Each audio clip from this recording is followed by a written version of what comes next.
बिस्मिल्लाहिर्रहमानिर्रहीम। शुरू अल्लाह के नाम से जो बड़ा मेहरबान और निहायती रहम करने वाला है। तमाम हज़रात सूरह फातिहा और दुरूद पाक पढ़िए। औज़ु बिल्लाहि मिनश शैतानिर रजीम। बिस्मिल्लाहिर्रहमानिर्रहीम। अल्हम्दुलिल्लाहि रब्बिल आलमीन अर्रहमानिर रहीम मालिकि यौमिद्दीन। इय्याका नअबुदु व इय्याका नस्तईन। इय्याका नअबुदु व इय्याका नस्तईन। इय्याका नअबुदु व इय्याका नस्तईन। इहदिनस सिरातल मुस्तकीम सिरातल लज़ीना अनअमता अलैहिम गैरिल मग़दूबि अलैहिम वलद्दाल्लीन। आमीन। दुरूद पाक पढ़ें। अल्लाहुम्मा सल्लि अला मुहम्मद व अला आलि मुहम्मद कमा सल्लैता अला इब्राहीमा व अला आलि इब्राहीमा इन्नका हमीदुम मजीद। अल्लाहुम्मा बारिक अला मुहम्मद व अला आलि मुहम्मद कमा बारकता अला इब्राहीमा व अला आलि इब्राहीमा इन्नका हमीदुम मजीद।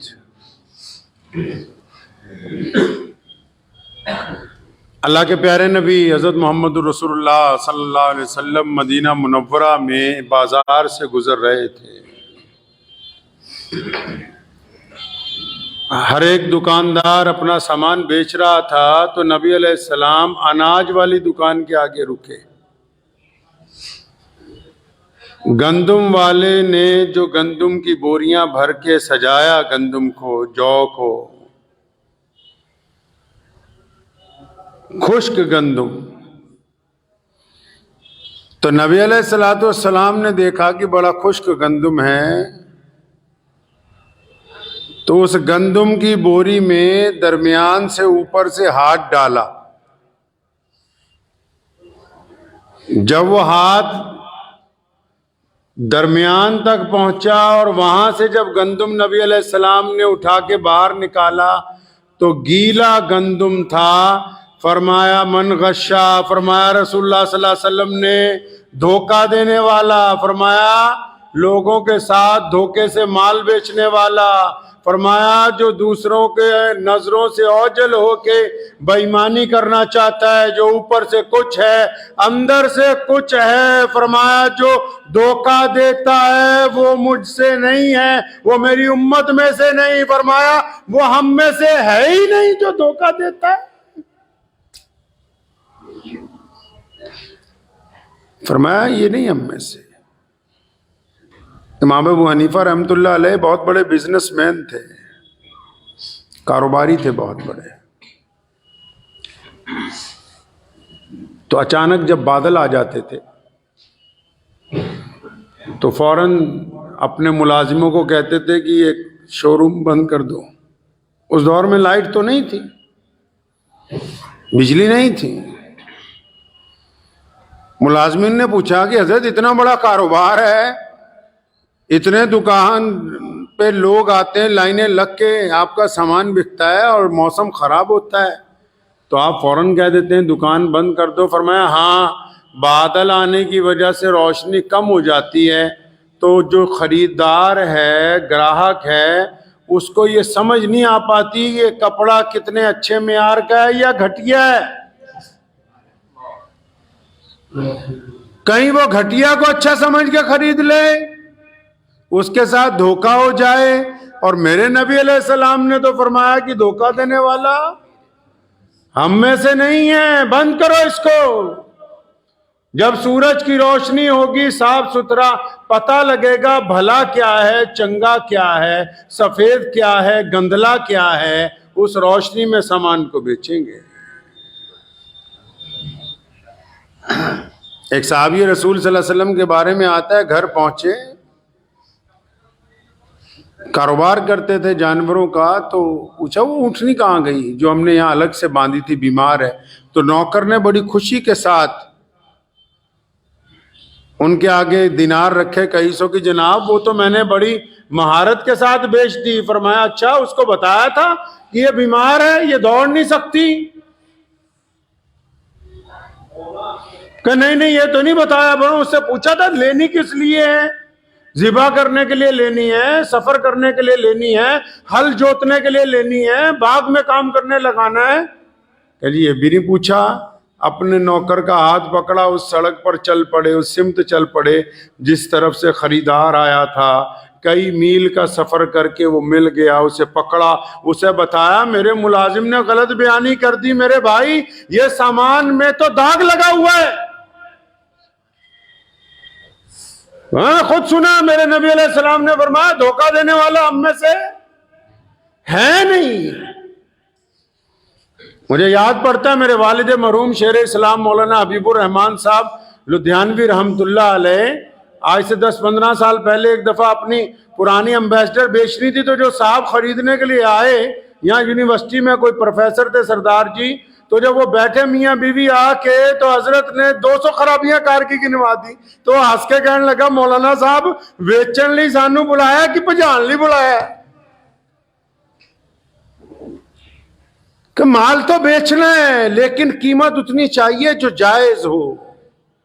हम क्या करते हैं, हम जब सामान खरीदने जाते हैं और जब जो दुकानदार जब सामान खरीदता है होलसेलर से, तो उसकी 200 कमियां होलसेलर को बताता है कि ये भी खराब है, और जब अपनी दुकान पे आ जाता है तो उसकी 200 खूबियां ग्राहक को बताता है, इसमें ये भी खूबी है, ये भी खूबी है। तो झूठ बोलकर जो काम किया, और याद रखो जिसको धोखा देते हो आप, जिनको धोखा देंगे, कोई भी बंदा हो, चाहे किस मर्जी मजहब से ताल्लुक रखता हो, धोखे में एक बड़ी खासियत है।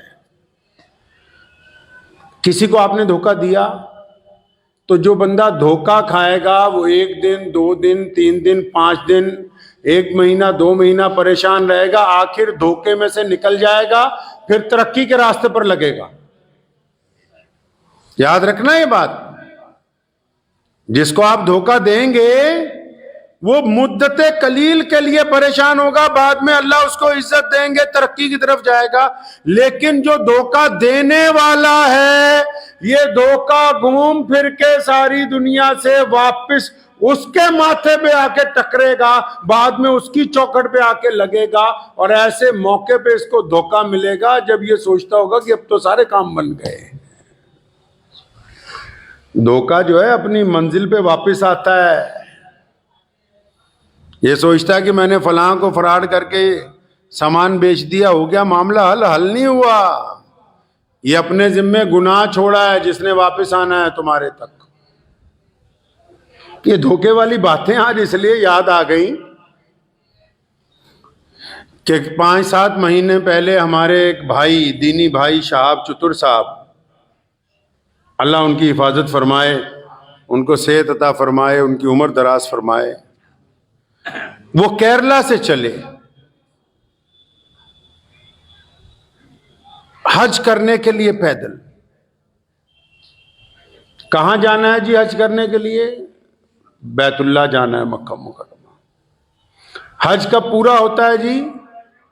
जब बैतुल्लाह के चक्कर काटने के बाद मदीना मुनव्वरा जाके बंदा रसूलुल्लाह सल्लल्लाहु अलैहि वसल्लम को जाके अस्सलामु अलैकुम या रसूलुल्लाह कहता है, तब हज पूरा होता है। तो इसने कहां जाना है? केरला से पैदल चला, पहले बैतुल्लाह की ज़ियारत करनी है, फिर आका सल्लल्लाहु अलैहि वसल्लम के रोज़े पर हाजिरी करनी है। किस नियत के साथ चला? कि बस एक ख्वाहिश है कि एक बंदा अपनी पूरी ताकत लगा के अपने महबूब हजरत मोहम्मद रसूलुल्लाह सल्लल्लाहु अलैहि वसल्लम की चौखट तक अपने पांव से चल के पहुंच जाए। चलिए जी, चल पड़े। वो किसी ने कहा है ना, हमें तो अपनों ने लूटा, गैरों में कहां दम था। मेरी कश्ती वहां डूबी जहां पानी कम था। अल्लामा आमिर उस्मानी ने बड़ी खूबसूरत बात की। उसने कहा, चमन के वो खुद परस्त माली जिन्हें खिज़ां रास आ गई हो, वो क्यों कर ये दुआ करेंगे चमन में फसले बहार आए, और मताए गुलशन कुछ ऐसी बाटी मेरे वफादार दोस्तों ने, न उनके दामन में फूल पहुंचे न मेरे दामन में खार आए।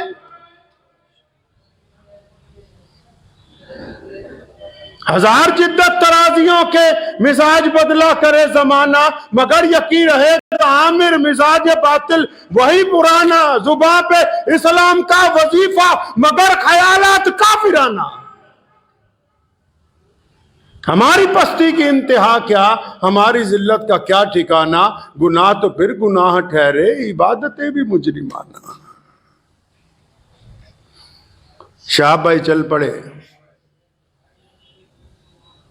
रास्ते में जब केरला से निकले, आहिस्ता आहिस्ता लोगों को पता लगने लगा,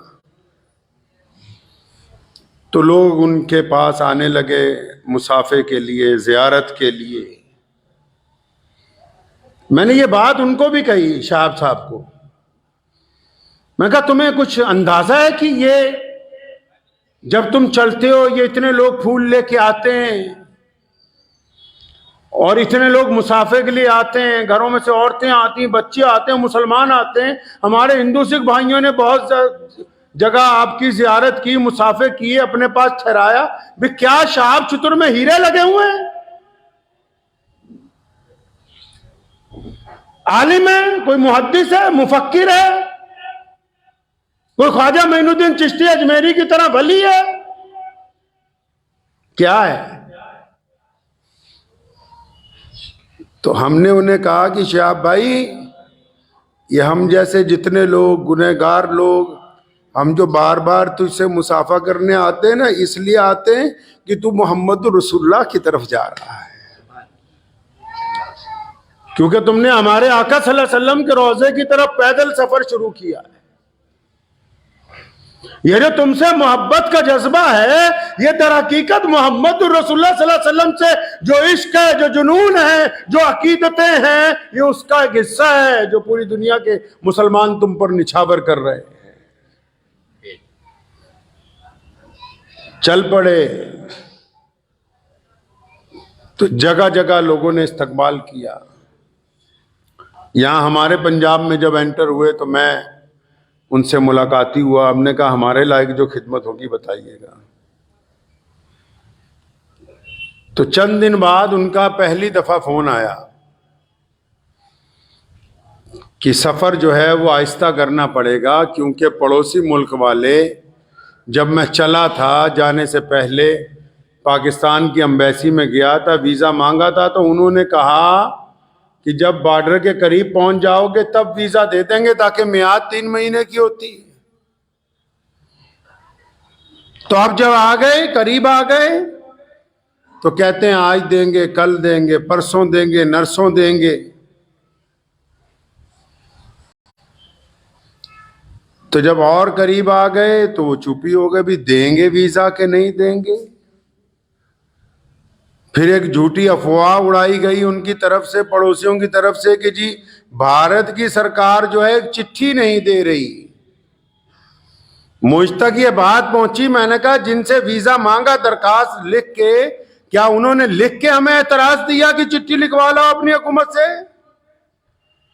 ये तो अजीब बात हो गई। जिनके घर जाना है वो कहते हैं कि पहले पीछे वालों से चिट्ठी लिखवा लो। भाई जिनके जाना है वो बुलाने के लिए तैयार नहीं है,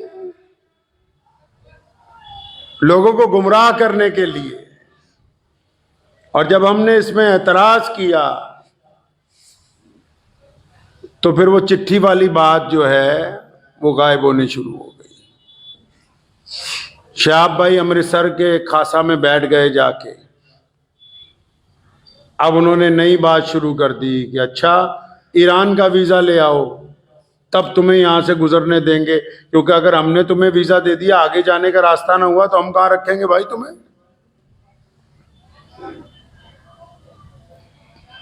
ये बात जब पता लगी तो ईरान के वीजा के लिए अप्लाई कर दिया,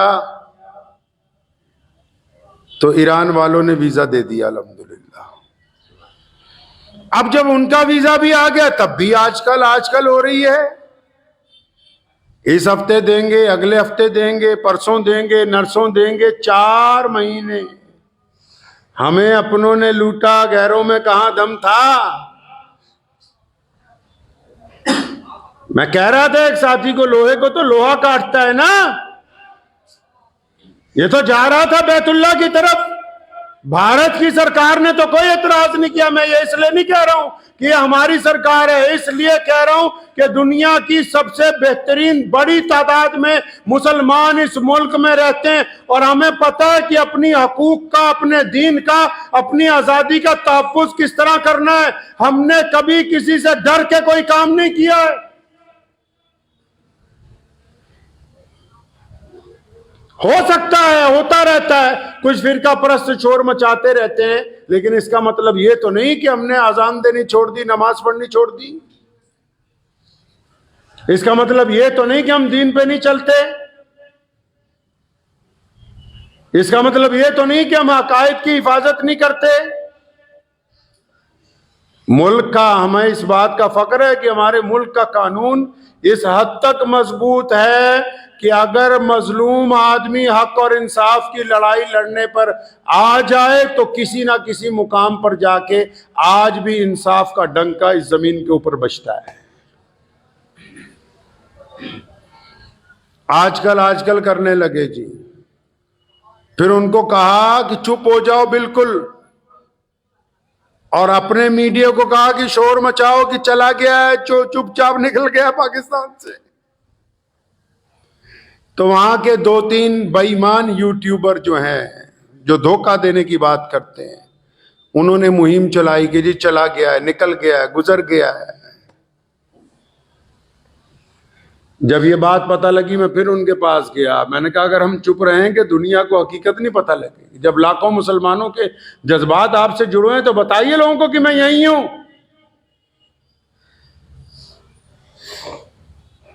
तो जब बताया तो फिर वो हैरान रह गए कि झूठ पकड़ा गया। 4 महीने वो जो उस बंदे ने अमृतसर में गुजारे, 3 महीने का सफर यहां पर कर दिया, 3000 किलोमीटर पैदल चलने के बाद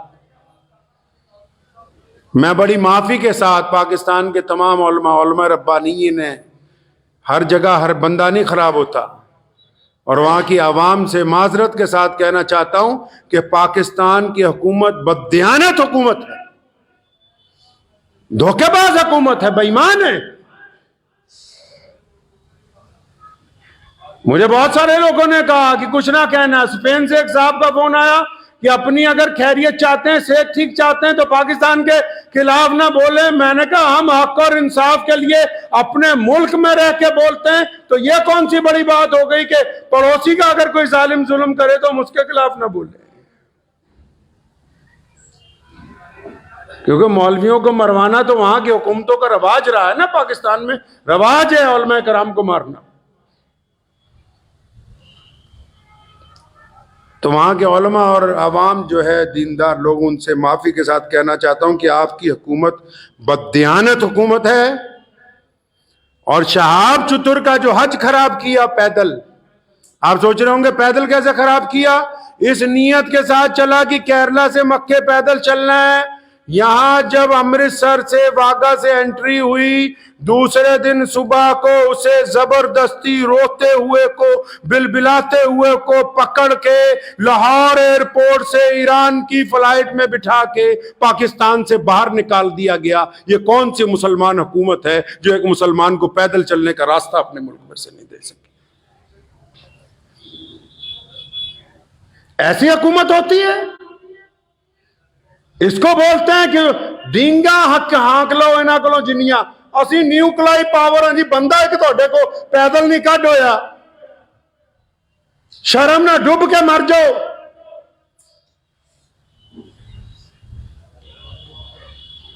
कितना करम है। मैं आप ये देखें, हम इस मुल्क में, अलग बात है जो फिरका परस्त कुछ कहते हैं, और जब कहते हैं तो उलमा उसका जवाब देते हैं, अदालतें उसमें इंसाफ करती हैं, लाखों मुसलमान नमाज पढ़ते हैं, सजदे करते हैं, इज्तिमा होते हैं, एक मुसलमान को पैदल रास्ता नहीं दे सके। एक उसका कसूर क्या है जी कि वो भारत में पैदा हुआ, क्योंकि वो हिंदुस्तान में पैदा हुआ है जी।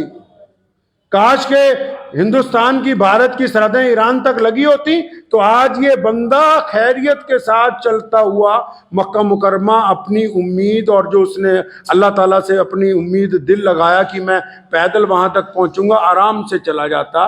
तो इस हुकूमत ने क्या बेईमानी, इस बेईमानी में सिर्फ पाकिस्तान एम्बेसी के अफसरान नहीं, शहाब चतुर टीम के कई गद्दार शामिल हैं, जो चतुर के नाम पर बिरयानियां भी खाते रहे, जेबें भी गर्म करते रहे, और बाद में घड़ियाली आंसू रो के मुसलमानों को दिखाने भी लगे। वो बेईमान यूट्यूबर गिनती के चंद ईमानदारों को छोड़ के जो सारा दिन धोखा देते हैं, बिल्कुल जैसे रसूलुल्लाह ने गेहूं की बोरी में हाथ डाला, नीचे गीला गेहूं था, जो यूट्यूबर सारा दिन झूठ बोलते हैं सिर्फ चंद चांदी के सिक्कों के लिए कि 5,000, 10,000, 50,000 आमदनी हो जाए, दबा के झूठ बोल रहे हैं, तो ये भी तो मोहम्मद रसूलुल्लाह सल्लल्लाहु अलैहि वसल्लम के उसी हुक्म में शामिल है।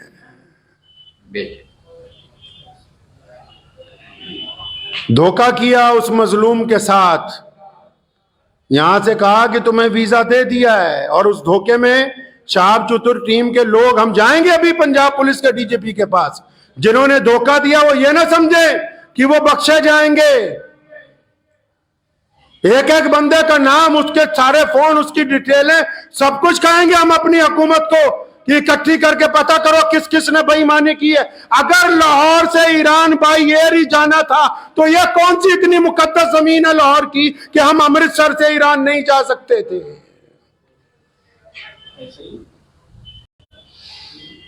वहां कौन से बहुत बड़े मुहद्दिस बैठे हुए थे लाहौर के अंदर जिन्होंने उसे उठा के जहाज के अंदर बिठा दिया। आज भी यूट्यूबर झूठ बोल रहे हैं जी, सुभान अल्लाह माशाअल्लाह, वो बताओ कि रो रहा है, बताओ कि बिलख रहा है, बताओ कि उसकी उम्मीदों पर पानी फेरा गया, बताओ कि उससे बेईमानी की गई, बताओ कि शहाब चतुर को धोखा दिया गया, क्यों नहीं बोलते। एक मुसलमान के साथ बेईमानी, पूरी दुनिया के मुसलमानों को धोखा, फिर ये कहना जी असी तो मुसलमाना दी सरकार है, लानत है ऐसी सरकार के ऊपर। काफिर और कहते किसको है जी?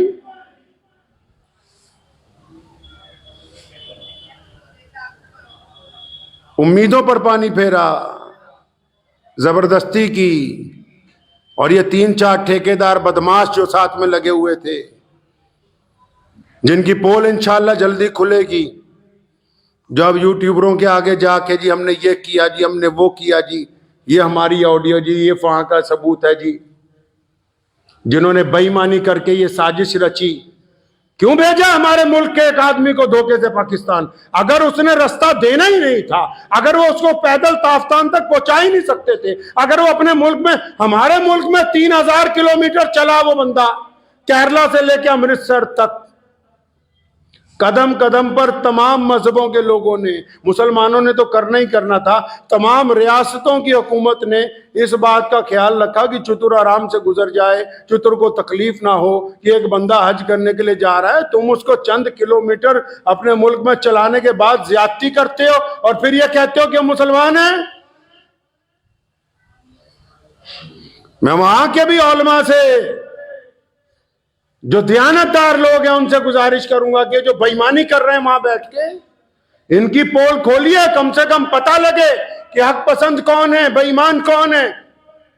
हालांकि जिस अंदाज से लाहौर के लोगों ने उसका इस्तकबाल किया वो बताता था कि अवाम के दिलों में मोहब्बत है, लेकिन जिस अंदाज से वहां की हुकूमत ने उससे जबरदस्ती करके उसे अपने मुल्क से निकाला, ये साफ तौर पे ये बात वाज़ेह है कि वो एक कमज़ोर हुकूमत है। उन्होंने अपने मुल्क को कमज़ोर किया, अपने मुल्क के अवाम की ख्वाहिशात की तकमील की परवाह नहीं की, और एक हज पे जाने वाले के साथ बेईमानी की गई, धोखा किया गया है।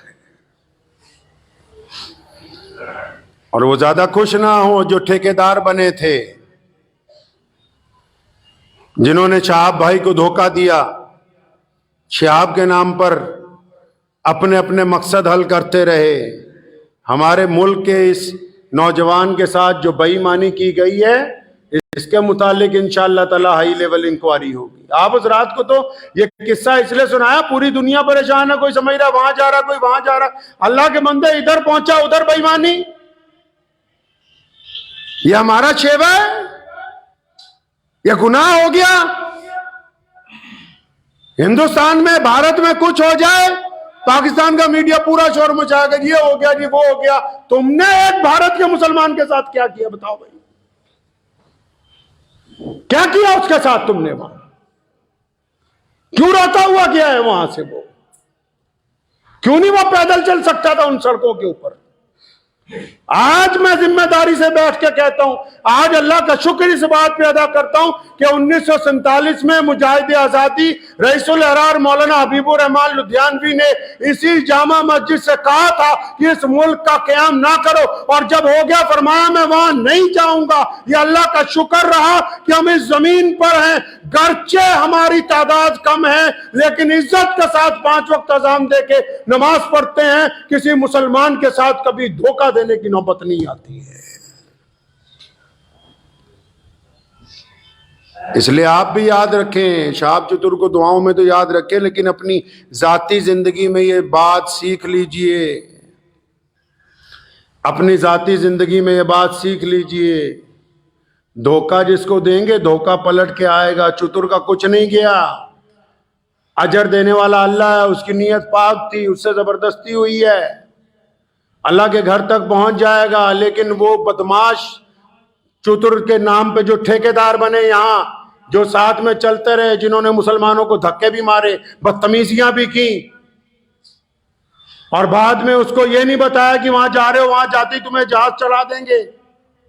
और वो एम्बेसी वाले जिन्होंने उसके साथ ज्यादती की है, और चलो तुमने अपनी हुकूमत को खुश कर लिया सो कर लिया, अल्लाह ताला तो उत्ते बैठा है ना, फिर जवाब तो उधर देना है ना, खुदा नू वो तो मौजूद है ना। अल्लाह तबारक व तआला की जात तो देख रही है। तुमने जो बदमाशियां की हैं, उस मजलूम के साथ जो धोखा किया, बेईमानी की है, और ये यूट्यूबर जो झूठ बोल बोल के पैसे कमा रहे हैं, ये पैसा अस्पतालों में जाना है।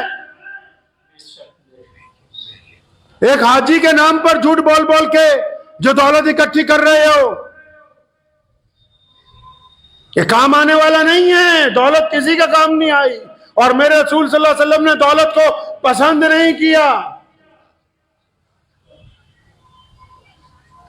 इसीलिए आज जुमे की नमाज से पहले आज के खुतबे में ये बात आप हज़रात को बताई कि शहाब के साथ हुआ क्या।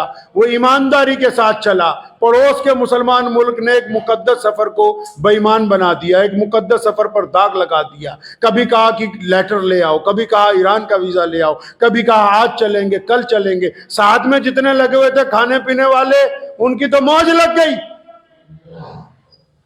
उनको तो फायदा हो गया। वो कहते ना, चमन के वो खुद परस्त माली जिन्हें खिजार आस आ गई हो। समझ आई है शेर की नहीं आई? कहते जो चमन होता है ना, बागीचा, तो कोई बागीचा जब उजड़ जाता है ना, उसमें एक माली रहता है देखभाल के लिए, उसमें एक माली होता है। चमन के वो खुद परस्त माली जिन्हें खिजार आस आ गई हो, मतलब एक बाग है बहुत बड़ा, उजड़ गया, तो उसका जो देखभाल करने वाला है ना, वो कहता है भी इतना फल तो दरख्त से आ रहा है रोजाना हर सीजन में कि मेरा गुजारा हो रहा है।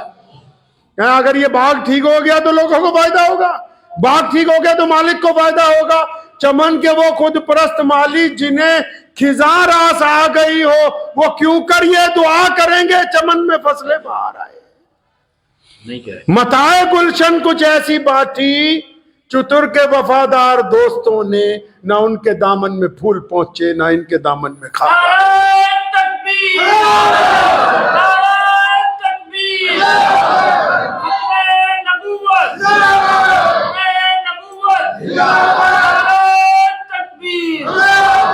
तो बस आप हज़रात से ये गुफ्तगू करनी थी जो आज धोखा दिया गया। दुआ कीजिए शहाब चतुर की अल्लाह हिफाजत फरमाए। मेरे साथ मुख्तसर दुआ कर लीजिए। अल्हम्दुलिल्लाहि रब्बिल आलमीन अर्रहमानिर रहीम मालिकी यौमिद्दीन इय्याका नअबुदु व इय्याका नस्तईन इहदिनस सिरातल मुस्तकीम सिरातल लज़ीना अनअमता अलैहिम गैरिल मग़दूबि अलैहिम वलद्दाल्लीन। अल्लाहुम्मा सल्लि अला मुहम्मद व अला आलि मुहम्मद कमा सल्लैता अला इब्राहीम व अला आलि इब्राहीम इन्नका हमीदुम मजीद। अल्लाहुम्मा बारिक अला मुहम्मद व अला आलि मुहम्मद कमा बारकता अला इब्राहीम व अला आलि इब्राहीम इन्नका हमीदुम मजीद। अल्लाह जी तमाम तारीफ़ें आपके लिए हैं। अल्लाह जी आपकी इबादत करते हैं और आपसे मदद चाहते हैं। अल्लाह जी पूरी दुनिया के बीमारों पर शिफा फरमा, तंग दस्तों की तंग दस्ती दूर फरमा, परेशान हाल लोगों के लिए आसानियाँ पैदा फरमा। अल्लाह जी पूरे भारत पर अपना फजल फरमा, पूरे पंजाब पर अपना फजल फरमा। ए मौला करीम हमारा केरला से जो भाई चले हैं शाहब चतुर पैदल हज के लिए, मौला करीम वो पड़ोसी मुल्क में जाते ही उनके साथ ज़्यादती की गई है। इलाहुल आलमीन शहाब चतुर अब ईरान पहुँच गए। ए मौला करीम उनकी जान माल इज़्ज़त आबरू की हिफाजत फरमा। अल्लाह जी मुतअद्दिद मर्तबा मिले हैं, मासूम आदमी हैं। या अल्लाह आस पास वाले लोगों ने भी गुमराह किया, हुकूमतों ने भी मुतासिर किया। ए मौला करीम उनकी जान माल इज़्ज़त आबरू की हिफाजत फरमा।